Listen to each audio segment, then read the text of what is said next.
Welcome back, wrestling WWE fans. Tonight we peel back the curtain on a story that feels less like sports entertainment and more like a tragic chapter in family history.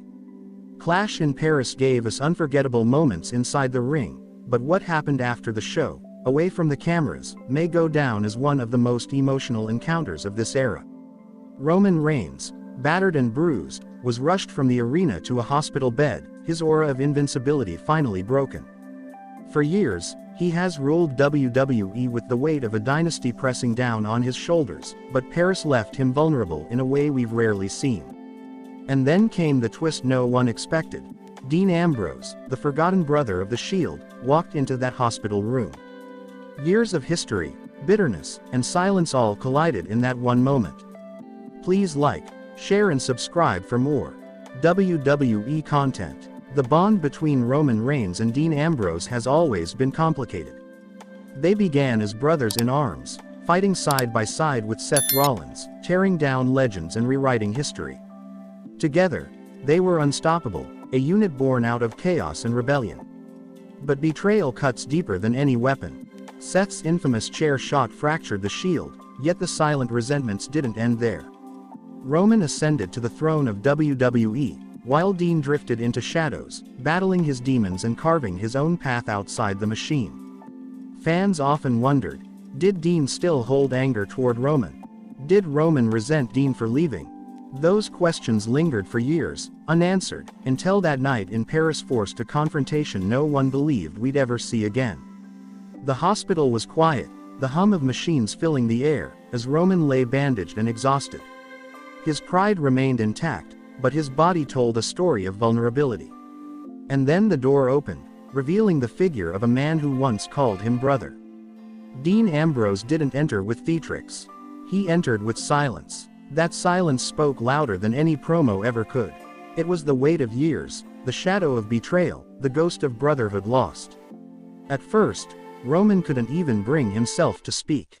He stared at Dean with disbelief, as if the past had suddenly walked into his present.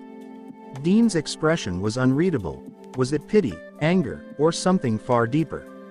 And then came the shocking climax. Words turned to confrontation. Dean didn't offer comfort, he offered truth. He reminded Roman of the pain, of the arrogance, of the ways power had consumed him. Roman, weak but unbroken, fired back, spitting venom about loyalty and betrayal. The argument escalated, and in a moment that left witnesses stunned, Dean shoved the chair beside Roman's bed, his voice cutting through the silence.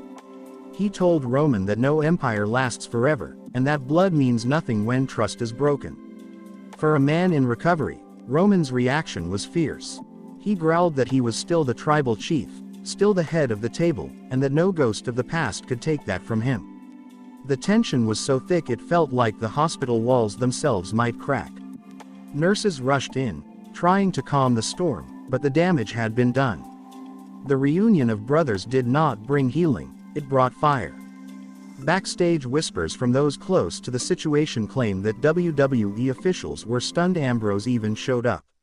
Some say it was unscripted, an uninvited confrontation that shook Roman more than any spear or Superman punch ever could. Others believe Dean's presence was intentional, a reminder to Roman that the past cannot be erased, no matter how many titles he collects. The Shield's shadow looms too large over WWE to ever fade quietly. For the bloodline, this encounter creates ripples that cannot be ignored. Roman has built his kingdom on dominance, but if ghosts from the past are now walking back into his life, what does that mean for the strength of his empire? This was not just about two men meeting in a hospital room. This was about years of resentment exploding in a single night. It was about a bond that once made them unstoppable now becoming the very source of their greatest pain. The emotional aftermath leaves fans divided. Some believe Dean showed compassion in his own twisted way. Others believe he came to tear Roman down when he was most vulnerable. The truth lies somewhere in the pain they both carry. For Roman, this encounter was a reminder that no matter how high he climbs, the past will always follow him. For Dean, it was proof that some scars never heal, and some betrayals never fade. The whispers will only grow louder from here. Will this confrontation spill onto WWE television? Or will it remain a private wound, festering quietly behind the curtain. The answers could reshape legacies. When we look back at Clash in Paris, it won't just be about the matches. It will be about the hospital room, the confrontation, and the haunting reminder that brotherhood, once broken, can never truly be repaired. And in the end, we're left with a reflection that feels heavier than any title belt. This was a story of betrayal revisited, of broken trust resurfacing, and a blood that no longer feels like unity, but like a scar carved deep into the history of wrestling itself.